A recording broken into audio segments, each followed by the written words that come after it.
Thanks, Sean. Well, welcome to Whiteley Wind Farm, the second largest onshore site in Europe. Now, just one turn of these huge wind turbines makes enough electricity to charge 300 mobile phones. This wind farm is nearly 33 square miles in area, the same as the city of Glasgow, which is just over that way, and where in 6 months' time, the UK is hoping to welcome world leaders to what they're billing as the last chance to save the planet. COP26, the UN Climate Change Summit, delayed a year by COVID, is perhaps the most important gathering since the Paris Agreement in 2015, where the world signed up to keep temperature rise below 2 and ideally 1.5 degrees. Now, in the last few months, there have been grand pledges for the future from the United States after the Trump aberration and China. But is there action to match it?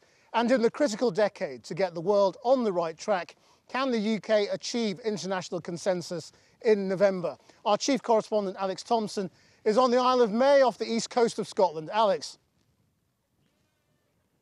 Certainly am, Krish, at the spectacular point of the year when 80,000 seabirds come ashore to this place to breed. There are 40,000 puffins currently getting their burrows ready, and who among you does not love a puffin?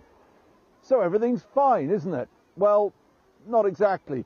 Even in this place, a quarter of the bird species are threatened. Across the UK as a whole, 1 in 7 bird species now endangered. And that's just to set up the twin track which the coming COP conference really has to address. Of course, it's the climate crisis first and foremost, but also its dark attendant, of course, species depletion and extinctions.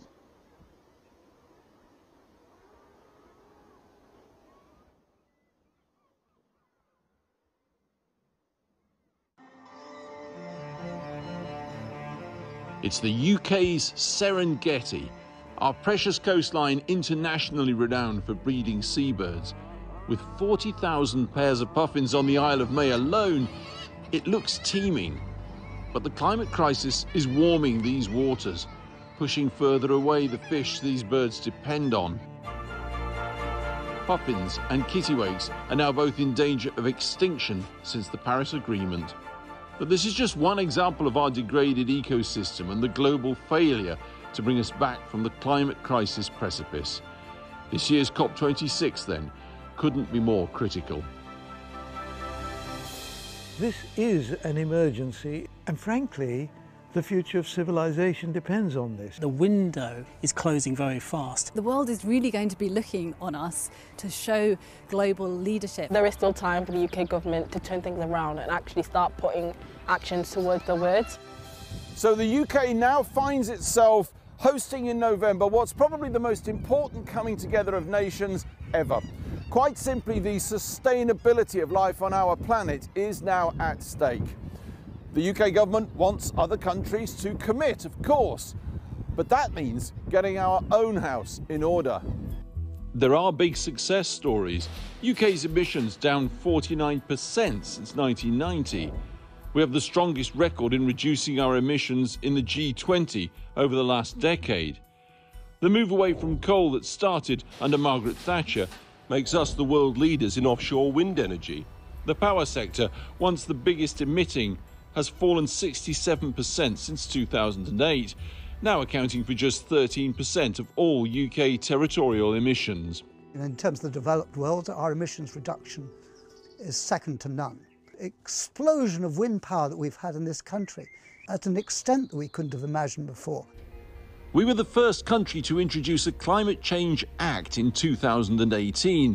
Just last week, we committed to one of the world's most ambitious targets, to cut emissions 78% by 2035. The UK pledges are probably some of the best in the world. However, at the moment, the policies to enact those pledges are lacking. But look beyond the energy sector and the UK's success falters. Surface transport, now the biggest emitter. Before the pandemic's blip, it made up 24% of our emissions, barely moving over the last decade. The building sector has remained relatively flat at 18%, and agriculture has seen little progress, still responsible for 9% of emissions. Any green recovery will be vital for both reducing these emissions and boosting the economy. The future is to squeeze all the carbon dioxide we can out of these other sectors. We're still well off our targets unless we take significant action to reduce emissions. Let alone the new targets that Boris Johnson adopted last week. But everywhere, contradictions to Boris Johnson's, quote, green revolution. 8 airport expansions planned, a £27 billion road building programme, new North Sea oil and gas exploration, the plan to cut household boiler emissions scrapped, and plans for a new coal mine in Cumbria. You can't tell countries what to do if you yourself aren't getting it right. So missteps are clearly somewhat embarrassing for the government. This all brings into question how serious is the government in meeting these targets. We need to be starting to make those really strong investments in the green jobs, the green infrastructure. And the only way to do that is that this is at the centre in Downing Street. Everything they do should be looked at through the climate change lens. The COP26 conference is about so much more than just climate. It's about dealing with the entire catastrophe that humans have inflicted upon nature. Indeed, the UK is one of the most nature-depleted countries on Earth. We rank bottom among the G7 countries when it comes to the loss of species and habitat. You cannot tackle nature and climate separately. They are inextricably linked. Climate change and biodiversity must be looked at together. Any investment you make in nature can be an investment in dealing with climate change. Peatlands in good condition sequester and store carbon. Trees, of course, sequester carbon. It's having farming systems that are not detrimental to our environment. Nature's recovery is one of Boris Johnson's key pledges, with a commitment to protect nearly a third of the UK for nature by 2030. But what's our starting point? We estimate that we're closer to 5% of our land in the UK that's in a good state for nature, so we've got a long way to go before we get to 30%. The next 6 months will be vital for the UK to demonstrate global leadership, not with targets, but with actions.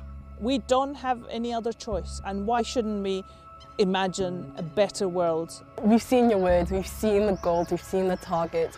Back up your words of action.